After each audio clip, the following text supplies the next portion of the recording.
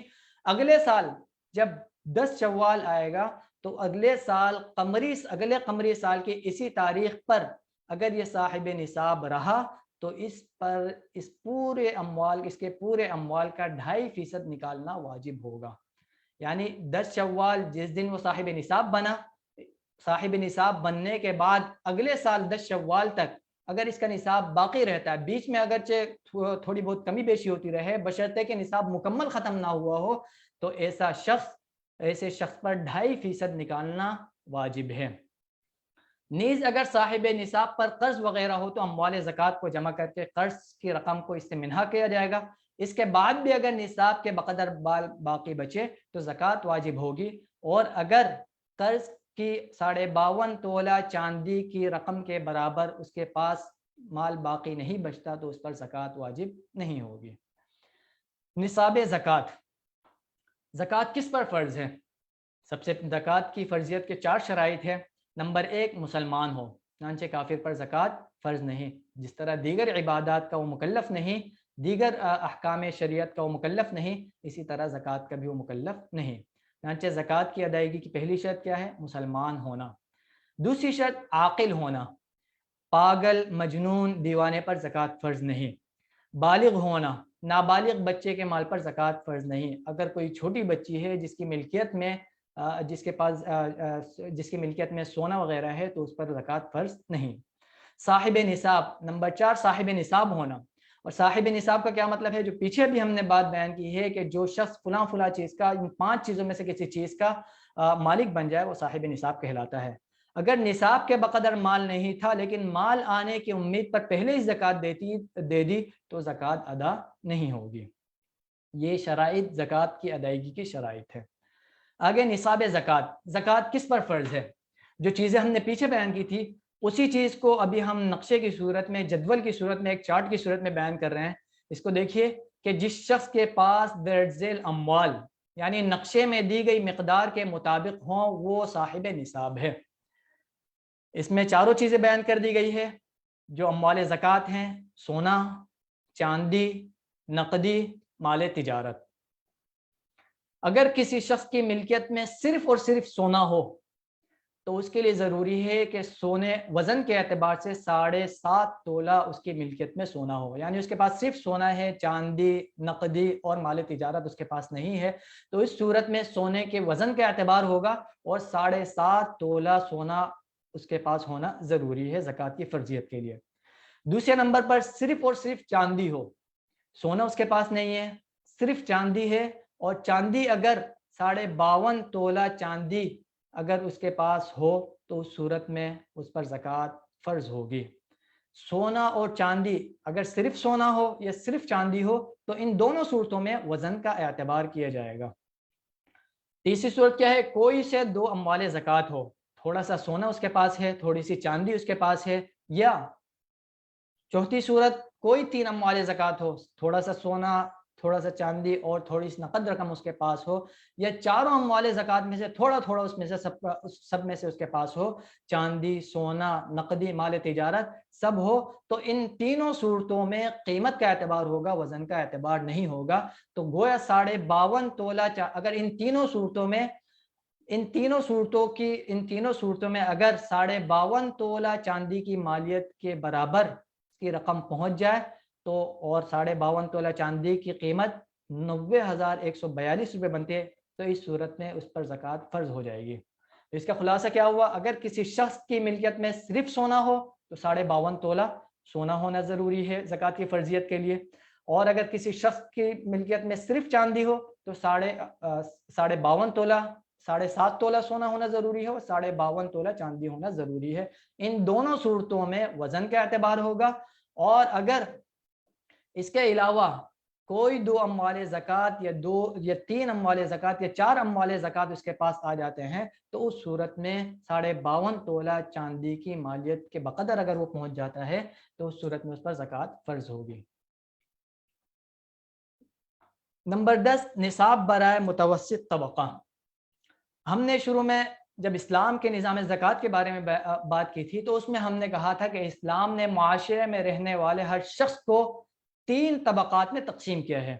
ان میں سے پہلا طبقہ اغنیاء اور مالدار، جن پر زکوٰۃ شریعت فرض کرتی ہے، فرض قرار دیتی ہے، اور پیچھے انہی کے بارے میں ہم بات کر کے آئے ہیں۔ دوسرے نمبر پر دوسرا طبقہ جو سفید پوش تھا، جس کے بارے میں ہم نے بات کی تھی کہ نہ تو ان پر زکوٰۃ فرض ہوتی ہے اور نہ ہی ان کے لیے زکوٰۃ لینا جائز ہوتا ہے۔ یہ نصاب نمبر 2 ہے۔ نصاب نمبر 2 برائے متوسط طبقہ یعنی سفید پوش طبقہ جس کو ہم کہہ رہے ہیں۔ زکوٰۃ وصولی کا نصاب۔ زکوٰۃ وصولی کا نصاب یعنی اس میں آپ دیکھ رہے ہیں کہ 4 چیزیں جو ہم نے پیچھے اموال زکوٰۃ کے بیان میں اموال زکوٰۃ کے طور پر بیان کی تھی، سونا، چاندی، نقدی، مال تجارت، وہ چاروں چیزیں ہیں۔ اس کے ساتھ ساتھ ایک زائد چیز ہے، ایک اضافی چیز ہے، ضرورت سے زائد سامان ہونا۔ اس کی کیا صورت ہے؟ مثلا کسی شخص کے پاس سونا ہے، اب یہ سونا 7.5 تولے سے کم ہے، البتہ اس کے ساتھ ساتھ ضرورت سے زائد سامان اس کے پاس کچھ ہے۔ ضرورت سے زائد سامان کا کیا مطلب ہے؟ ایسی چیزیں ہیں جو اس کے استعمال میں نہیں آتی۔ ایک گاڑی وہ استعمال کرتا ہے، ایک گاڑی اس کے پاس گھر میں ایسی رکھی ہوئی ہے، ایک مکان میں رہتا ہے، دوسرا مکان اس نے اسی طرح رکھا ہوا ہے، اس میں رہائش اس نے اختیار نہیں کی ہوئی ہے۔ اسی طرح ہر وہ چیز جو استعمال میں نہیں آتی وہ ضرورت سے زائد کہلاتی ہے۔ تو اگر کسی شخص کے پاس سونا ہے اور یہ سونا نصاب کے بقدر نہیں پہنچتا اور اس کے ساتھ ساتھ ضرورت سے زائد سامان ہے، ضرورت سے زائد سامان، اور ان دونوں کی مجموعی مالیت 52.5 تولہ چاندی کی قیمت کے برابر ہو جائے تو ایسا شخص زکوٰۃ وصول نہیں کر سکتا۔ اسی طرح اگر کسی شخص کے پاس چاندی ہو اور ساتھ ساتھ ضرورت سے زائد سامان ہو، ضرورت سے زائد مثال کے طور پر کسی شخص کے پاس 50 تولہ چاندی ہے اور 20,000 روپے اس کے پاس کوئی ایسی ضرورت سے زائد چیز ہے جس کی قیمت، جس کی مالیت 20,000 بنتی ہے، اب ان دونوں کو اگر ہم جمع کریں گے تو یہ 52.5 تولہ چاندی کی قیمت سے بڑھ جاتی ہے، تو ایسا شخص بھی زکوٰۃ وصول نہیں کر سکتا۔ تیسری چیز، ضرورت سے زائد سامان اور کوئی 2 سے زیادہ اموال زکوٰۃ ہوں، ٹھیک ہے، اس کے پاس تھوڑی مقدار میں چاندی ہے، نقدی ہے، مال تجارت ہے اور اس کے ساتھ ساتھ ضرورت سے زائد سامان ہے، ان چاروں کا مجموعہ ملا کر 52.5 تولہ چاندی کے برابر پہنچ جاتا ہے تو ایسا شخص زکوٰۃ وصول نہیں کر سکتا۔ زکوٰۃ کے مصارف۔ قرآن مجید میں سورۃ التوبہ کی آیت نمبر 60 میں اللہ تعالیٰ فرماتے ہیں انما الصدقات للفقراء، 8 مصارف بیان کیے گئے ہیں۔ انما الصدقات للفقراء والمساکین والعاملین علیہا والمؤلفۃ قلوبہم وفی الرقاب والغارمین وفی سبیل اللہ وابن السبیل۔ یہ 8 وہ مصارف ہیں جن کو قرآن مجید نے بیان فرمایا ہے، فریضۃ من اللہ واللہ علیم حکیم۔ آیت کا ترجمہ دیکھیے کہ صدقات تو دراصل حق ہے فقیروں کا، مسکینوں کا اور ان لوگوں کا جو صدقات کی وصولی پر مقرر ہوتے ہیں، اور والمؤلفۃ قلوبہم، اور ان کا جن کی دلداری مقصود ہے، وفی الرقاب، غلاموں کو آزاد کرنے میں، والغارمین، قرض داروں کے قرضے کی ادائیگی میں، وفی سبیل اللہ، اور اللہ کے راستے میں، وابن السبیل، اور مسافروں پر خرچ کیا جائے گا۔ فریضۃ من اللہ، یہ ایک فریضہ ہے اللہ تعالیٰ کی طرف سے۔ تو اس آیت میں صدقات کے 8 مصارف بیان کیے گئے ہیں۔ وہ 8 مصارف کیا ہیں؟ سب سے پہلا فقراء۔ فقراء سے کیا مراد ہے؟ ایسا شخص جس کے پاس معمولی مقدار میں کوئی چیز ہو، معمولی مقدار میں گزر بسر کے بقدر اس کے پاس مال ہو، تو ایسا شخص فقیر کہلاتا ہے۔ اور مساکین، مسکین کی جمع ہے، مسکین سے مراد وہ شخص ہے کہ جس کے پاس کچھ بھی نہ ہو۔ تیسرا مصرف عاملین زکوٰۃ، زکوٰۃ اکٹھی کرنے پر معمول عملہ، چنانچہ زکوٰۃ کی رقم کو ان کے وظائف اور تنخواہوں کی مد میں بھی خرچ کی جا سکتی ہے۔ چوتھا مصرف والمؤلفۃ قلوبہم، مؤلفۃ قلوب سے کیا مراد ہے؟ وہ نو مسلم جو ضرورت مند ہو اور اسلام پر انہیں ثابت قدم رکھنے کے لیے ان کی دلداری مقصود ہو، اسلام کی طرف مائل کرنے کے لیے ان کی دلداری مقصود ہو، تو ایسے شخص کو بھی زکوٰۃ کی رقم دی جا سکتی ہے۔ غلام کی آزادی میں زکوٰۃ کی رقم خرچ کی جا سکتی ہے، مقروض کے قرض کی ادائیگی میں زکوٰۃ کی رقم خرچ کی جا سکتی ہے، فی سبیل اللہ، اللہ کے راستے میں جو شخص جہاد کر رہا ہے، جو شخص اللہ کے راستے میں جہاد میں نکلا ہوا ہے، اس کو بھی زکوٰۃ دی جا سکتی ہے۔ اور آخری مصرف مسافر، کہ مسافر اگر حالت سفر میں ہو اور اس کے پاس کچھ نہ ہو تو ایسے شخص کو بھی زکوٰۃ کی رقم دی جا سکتی ہے۔ تو یہ وہ 8 مصارف ہیں کہ قرآن مجید کی اس آیت میں جن کا ذکر ہے، فقراء، مساکین، عاملین زکوٰۃ، مؤلفت قلوب، غلام کی آزادی، اور مقروض کے قرض کی ادائیگی میں خرچ کی جا سکتی ہے، فی سبیل اللہ، اور مسافر۔ اچھا، اس کے بعد ہم نے جو تیسرا طبقہ بیان کیا تھا، تیسرا طبقہ فقراء کا تھا، جو نہ تو پہلے نصاب کے مالک ہوتے ہیں اور نہ ہی دوسرے نصاب کے مالک ہوتے ہیں۔ تو ایسا شخص جو پہلے نصاب کا مالک بھی نہ ہو اور دوسرے نصاب کا مالک بھی نہ ہو، ایسا شخص شریعت کی اصطلاح میں فقیر کہلاتا ہے، اور ایسا شخص زکوٰۃ وصول کر سکتا ہے، زکوٰۃ لینا ایسے شخص کے لیے جائز ہے۔ چنانچہ ایسا ضرورت مند جو نصاب نمبر 2 کا بھی مالک نہ ہو تو اس کو زکوٰۃ کی رقم دی جا سکتی ہے، البتہ چند افراد اس سے مستثنیٰ ہیں۔ وہ کیا ہے؟ ان افراد کو، مندرجہ ذیل افراد کو زکوٰۃ کی رقم نہیں دی جا سکتی۔ نمبر 1 کافر، نمبر 2 سید، نمبر 3 آباء و اجداد۔ آباء و اجداد سے مراد کوئی شخص اپنے باپ کو، اپنے دادا کو، پردادا کو زکوٰۃ کی رقم نہیں دے سکتا۔ اسی طرح اپنی اولاد اور ان کے اولاد کو، اپنے بیٹوں کو، اپنے پوتوں کو، اسی طرح اپنی بیٹیوں کو اور نواسیوں کو زکوٰۃ کی رقم نہیں دی جا سکتی۔ میاں بیوی، شوہر اپنی زکوٰۃ اپنی بیوی کو نہیں دے سکتا، اسی طرح بیوی اپنی زکوٰۃ کی رقم شوہر کو نہیں دے سکتی۔ اور جس سے بدلے میں کچھ لیا ہو، یعنی عوض بنا کر زکوٰۃ کی رقم نہیں دی جا سکتی۔ تو یہ وہ افراد ہیں کہ جو اگرچہ نصاب نمبر 2 کے بھی مالک نہیں ہوتے، لیکن اس کے باوجود ان کو زکوٰۃ کی رقم نہیں دی جا سکتی۔ کافر، سید، آباء و اجداد، اولاد اور ان کے اولاد، میاں بیوی ایک دوسرے کو نہیں دے سکتے، اسی طرح عوض کے طور پر زکوٰۃ کی رقم نہیں دی جا سکتی۔ جس کے بدلے میں کچھ لیا ہو، اس کا کیا مطلب ہے؟ آپ نے کسی شخص سے کوئی کام لیا، کوئی خدمت اس سے لی، اور اس کا عوض آپ نے زکوٰۃ کی رقم میں سے ادا کر دی، تو آپ کی تو ایسے شخص کو زکوٰۃ کی رقم نہیں دی جا سکتی۔ مستحق، ضرورت مند کی چھان بین کا مسئلہ۔ کسی شخص کو مستحق قرار دینے کے لیے اس کی ظاہری حالت کو دیکھنا، اور ظاہری طور پر اگر کچھ آپ کو شکوک و شبہات ہے، ظاہری طور پر آپ تحقیق کرنا چاہتے ہیں، تو آپ ظاہری طور پر اب تحقیق کر سکتے ہیں، جو آپ کو شکوک و شبہات ہے ان کو آپ دور کر سکتے ہیں، اور غالب گمان پر عمل کر سکتے ہیں۔ آپ کا غالب گمان یہ ہے کہ فلاں شخص مستحق زکوٰۃ ہے، آپ نے اس کی ظاہری حالت کو دیکھی اور آپ کا جو ظاہری شک تھا اس کو آپ نے دور کیا، اور غالب گمان پر عمل کرتے ہوئے آپ کے لیے جائز ہے کہ آپ اس کو زکوٰۃ کی رقم ادا کر دیں۔ پوری طرح چھان بین کرنا اور بہت زیادہ تحقیق میں پڑھنا، بہت زیادہ گہرائی میں جانا، ایک ایک چیز کے بارے میں تفتیش کرنا، یہ طریقہ درست نہیں۔ زکوٰۃ کی ادائیگی کے لیے بنیادی شرائط۔ زکوٰۃ کی ادائیگی کے لیے بنیادی شرائط، یہ 5 بنیادی شرائط ہے، جن میں پہلی شرط سال گزرنا۔ ہم نے پہلے یہ بات بیان کی تھی، اگر کوئی شخص 10 شوال کو صاحب نصاب بنتا ہے تو یہ 10 شوال کی تاریخ اس شخص کے لیے زکوٰۃ کے حساب کی تاریخ طے ہو جائے گی۔ چنانچہ اب اگلے سال 10 شوال کو اگر اس کے پاس نصاب باقی رہا تو اس شخص پر اگلے سال 10 شوال کے دن زکوٰۃ واجب ہو جائے گی، اگرچہ بیچ میں اس کے مال میں کمی بیشی ہوتی رہی ہو، بشرطے کہ مال مکمل طور پر ختم نہ ہوا ہو۔ اگر مکمل طور پر کوئی شخص صفر ہو گیا اور مال بالکل ختم ہو گیا تو اس شخص کا نصاب ختم ہو جائے گا۔ اب اگر دوبارہ کبھی اس کے پاس اس نصاب کے بقدر مال آئے گا تو اس کا دوسرا نصاب بنے گا۔ جب کوئی شخص نصاب زکوٰۃ کا مالک ہوا ہے، اس دن سے سال کے پہلے دن اور قمری سال مکمل ہونے کے آخری دن وہ شخص صاحب نصاب کہلائے گا۔ 10 شوال جس دن اس کے پاس نصاب کے بقدر مال آیا تھا، اس سے لے کر اگلے سال کی 10 شوال تک دوران سال اگر مال بڑھ جائے یا کم ہو جائے یعنی نصاب سے کم ہو گیا ہو اس سے کوئی فرق نہیں پڑتا، الا یہ کہ کسی کی ملکیت سے مال مکمل طور پر ختم ہو گیا ہو، بالکل صفر ہو گیا ہو، تو ایسی صورت میں آدمی کے پاس جب نصاب کے بقدر مال دوبارہ آئے گا تو اسی وقت سے اس کی زکوٰۃ کا نیا حساب کتاب شروع ہوگا۔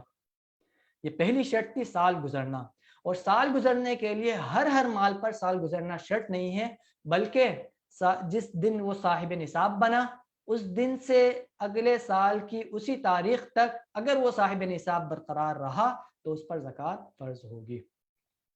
صحیح مصرف، مستحق زکوٰۃ شخص کو تلاش کر کے زکوٰۃ دی جائے۔ زکوٰۃ کے جو مصارف ہم نے بیان کیے ہیں 8 مصارف، ان مصارف میں سے مناسب اور ظاہری طور پر تحقیق و تفتیش کر کے زکوٰۃ دی جائے۔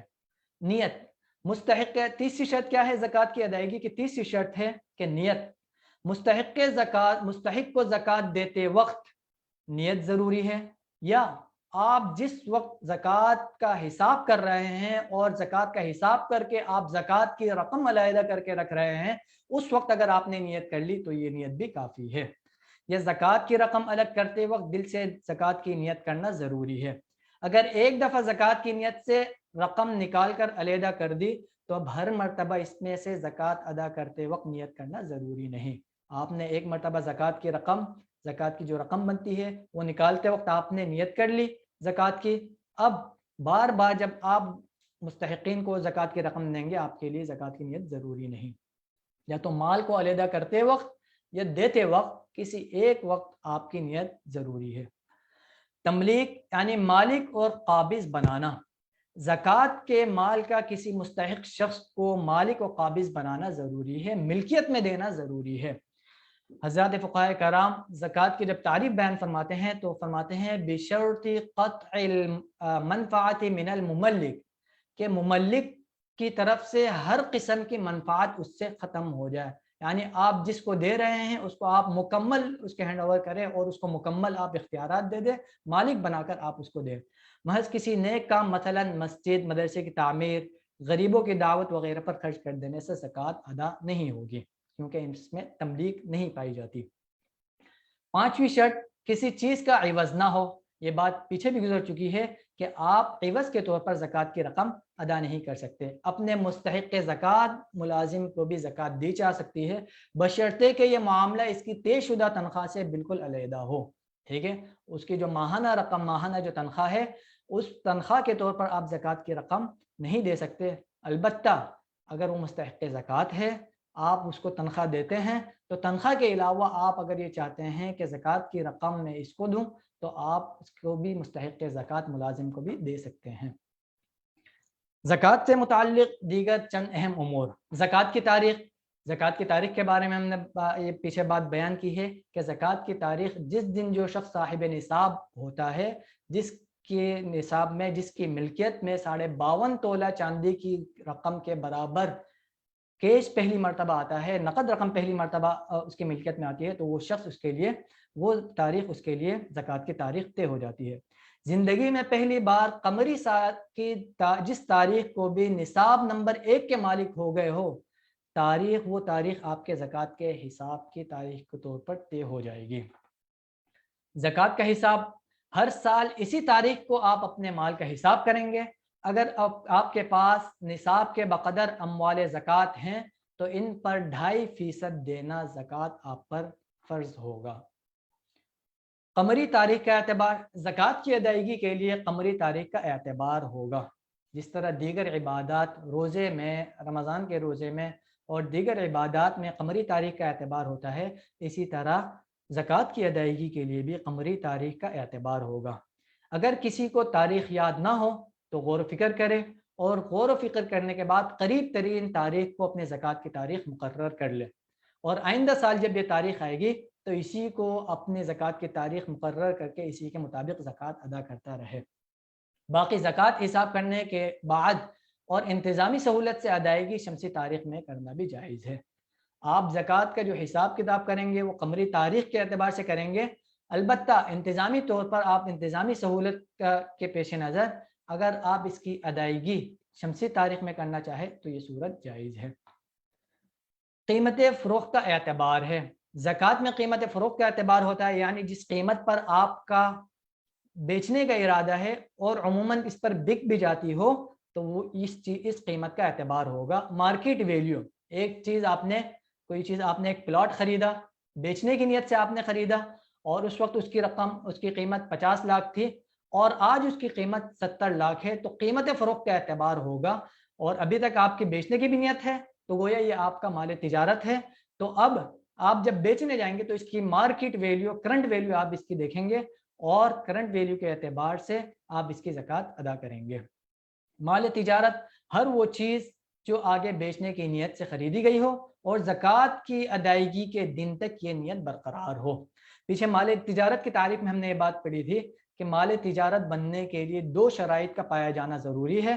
جس وقت وہ چیز آپ خرید رہے ہیں اس وقت آپ کی نیت بیچنے کی ہو، اور دوسری شرط کہ خریدنے کے بعد آپ کی وہ نیت بیچنے کی، آگے فروخت کرنے کی نیت باقی رہے. چنانچہ اگر کسی شخص نے بیچنے کی نیت سے کوئی مکان خرید لیا، کوئی پلاٹ خرید لیا، لیکن اب اس کا ارادہ بدل جاتا ہے، اب وہ یہ چاہتا ہے کہ میں اس پلاٹ میں، اس مکان میں خود اپنی رہائش اختیار کر لوں، تو چونکہ اب اس کی نیت ختم ہو گئی، اب اس پر زکوٰۃ نہیں ہوگی. رمضان اور زکوٰۃ. صدقات ماہ رمضان ہی کے ساتھ خاص نہیں ہے بلکہ یہ ہر وقت مستحب اور مشروع قرار دیے گئے ہیں. البتہ رمضان میں اعمال کا اجر 70 گنا تک بڑھ جاتا ہے. بہت سے لوگوں کو یہ غلط فہمی ہوتی ہے، وہ یہ سمجھتے ہیں کہ رمضان میں ہی زکوٰۃ ادا کرنا ضروری ہے اور رمضان میں زکوٰۃ ادا کرتے ہیں وہ، ٹھیک ہے، تو یہ بات شرعاً درست نہیں ہے. واضح رہے کہ زکوٰۃ اس وقت واجب ہوتی ہے جب نصاب کے بقدر مال پر چاند کے حساب سے 1 سال مکمل ہو گیا ہو، چاہے وہ سال آپ کا محرم میں ہو رہا ہو، سفر میں ہو رہا ہو، رجب میں ہو رہا ہو، شعبان میں ہو رہا ہو. جس تاریخ کو، جس مہینے آپ صاحب نصاب بنتے ہیں اور سال پورا ہوتا ہے، اس وقت آپ پر زکوٰۃ کی ادائیگی فرض ہوتی ہے. سال مکمل ہوتے ہی حساب کر کے فوراً زکوٰۃ ادا کرنی چاہیے. اس کے لیے رمضان کا انتظار نہیں کرنا چاہیے. ہاں، البتہ اگر رمضان قریب ہے، مثال کے طور پر ایک شخص کا سال شعبان میں مکمل ہوتا ہے، اب شعبان میں وہ حساب کتاب کر کے زکوٰۃ کی رقم علیحدہ کر دیتا ہے اور رمضان میں یہ زکوٰۃ کی رقم خرچ کرنے کا ارادہ کرتا ہے، تو اس کے لیے اس کی گنجائش ہے. اگر کوئی شخص سال پورا ہونے سے پہلے زکوٰۃ دے دے تو بھی زکوٰۃ ادا ہو جائے گی. تو یہ زکوٰۃ سے متعلق جو پہلا حصہ تھا جس کے بارے میں آج ہم نے گفتگو کی. سب سے پہلے ہم نے زکوٰۃ کی تعریف بیان کی، زکوٰۃ کی اہمیت اور فرائض کے بارے میں ہم نے بات کی، زکوٰۃ کے فضائل کے بارے میں ہم نے بات کی. اس کے بعد اموال زکوٰۃ کی ہم نے تفصیل بیان کی، نصاب زکوٰۃ کہ زکوٰۃ صاحب نصاب کون ہوتا ہے، صاحب نصاب سے کون مراد ہے. اس میں ہم نے 2 نصاب بیان کیے، ایک نصاب جو اغنیاء کے لیے اور دوسرا نصاب اس شخص کے لیے جس پر زکوٰۃ تو واجب نہیں ہوتی لیکن اس کے لیے زکوٰۃ لینا بھی جائز نہیں. اس کے بعد مصارف زکوٰۃ، قرآن مجید کی آیت کی روشنی میں ہم نے 8 مصارف زکوٰۃ کو بیان فرمایا. اس کے بعد شرائط زکوٰۃ کے زکوٰۃ ادا کرتے وقت کن کن چیزوں کا لحاظ رکھنا، کن کن شرائط کا لحاظ رکھنا ضروری ہوتا ہے. اس کے بعد دیگر احکام و مسائل، اور آخر میں رمضان اور زکوٰۃ کے بارے میں. رمضان کے بارے میں چونکہ یہ غلط فہمی ہوتی ہے، لوگ زکوٰۃ رمضان میں ہی ادا کرنے کو ضروری سمجھتے ہیں، اور یہاں اس غلط فہمی کا ازالہ کر دیا گیا ہے.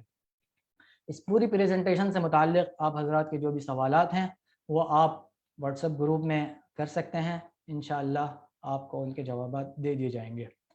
وآخر دعوانا ان الحمد للہ رب العالمین.